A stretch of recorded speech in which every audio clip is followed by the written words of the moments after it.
ازيكم يا حبايبي، انا اميره وده مطبخي. النهارده هنعمل سمك جلد النمر هنشويه، ورز اصفر، حاجه يعني فاخر من الاخر. انا جبت بصلايه، جربي الطريقه ديت لعمايل الرز، بصراحه طعمها تحفه جميل.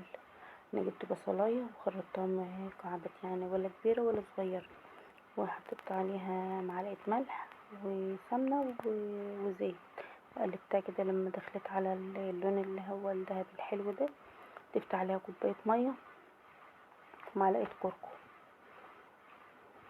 وهسيبهم بقى كده اما يغلوا مع بعض، وبعدين اضيف عليهم الرز. كده غلي، ضفت الرز اهوت، حطيت مقدار الرز ميه، كان محتاج كمان شويه ميه زودتهم. كده مقدار الرز خد ميته كويس كده. الرز نشف اهوت، وهقلبه جميل. طعم البصله بقى لما بتبقى مش حمرا قوي كده، طعمه بتبقى باين، السكر بتاعها حلو في الرز، يخلي طعم الرز جميل، واللون الكركم ولونه اصلا كده بيبقى بصراحه عسل عسل عسل. ده السمك بتاعي اهو، انا منضفاه ومجهزاه وكنت نقعاه. جبت اهوت، ودي التتبيله ديت توم وفلفل بصراحه، وعليه ليمون وخل. هشيل السمك كله من التتبيله الجميله دي، ريحتها تحفه بصراحه، ريحتها حلوه قوي. إيه، توم وفلفل وكمون وملح وخل وليمون. جبت الصينيه اهي، ضفت فيها معلقه زيت، وقلبت السمك في الرده، ورصيته في الصينيه وعلى البوتاجاز. مش هنقول بقى ما فيش فرن النهارده، مش هنعمل السمك، لا على البوتاجاز.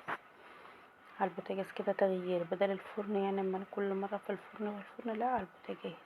كده خد اللون من الجنب اهو، قلبته على الجنب التاني. بسم الله ما شاء الله، كان طعمه روعه، ومخلي الريحه بقى ايه، ريحه التتبيله بقى بتاعته طالعه ايه، جميله. انا بعمله كده عشان الصينيه بيجي الزيت يجي بجنب، فبميلها اليمه التانية عشان الزيت يروح على السمك. كده خد اللون من الجنبين. اديله بردك من يمة البطن كده، اقلبه من يمة بطنه ياخد بردك يستوي، وبعدين اقلبه من يمة الضهرية بتاعته دي. السمك ده انتوا عارفين هو اصلا بيبقى طري ومش مستحمل اي حد يلبسه.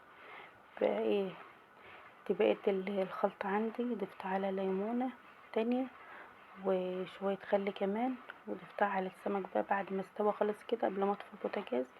يا على الريحة اللي بتطلع بقى منه وهو بقى على البوتاجاز كده، وانت بتحطي عليه التتبيلة الجميلة دي بالخل والثوم والليمون، ريحة جبارة. اهو صلى على النبي يا حبيبي عليه الصلاة والسلام، اللهم صل وسلم وبارك عليك يا حبيبي يا رسول الله. كده السمك بعد ما استوي جميل جميل جميل كده. وده الرز بتاعنا استوي اهو.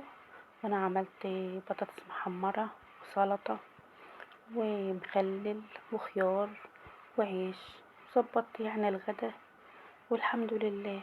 كده الرز بتاعنا اهوت، انا بفرغه اهوت جميل. بسم الله ما شاء الله، لونه جميل ازاي، اللون الاصفر ده بيخلي الرز جميل، وطعمه كمان روعة. بالبصلاية اللي هي مش حمرا اوي دي،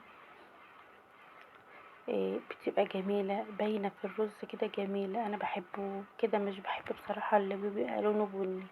كل واحد بقى وهو وراحته، انا ما بحبش الرز البني خالص، ده انا بحبه لونه جميل ازاي، حتى شكله كده يفتح النفس، يشدك ان انت تبقى عايزه تاكلي منه.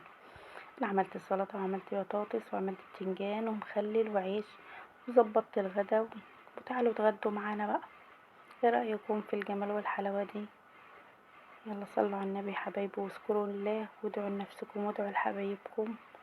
اللهم صل وسلم وبارك عليك يا حبيبي يا رسول الله. اللهم ادم علينا الستر والصحه، اهم حاجه الستر والصحه. ربنا يا رب ما يحرم حد منهم ويدومهم علينا. كل سنة وحضراتكم طيبين. سلام.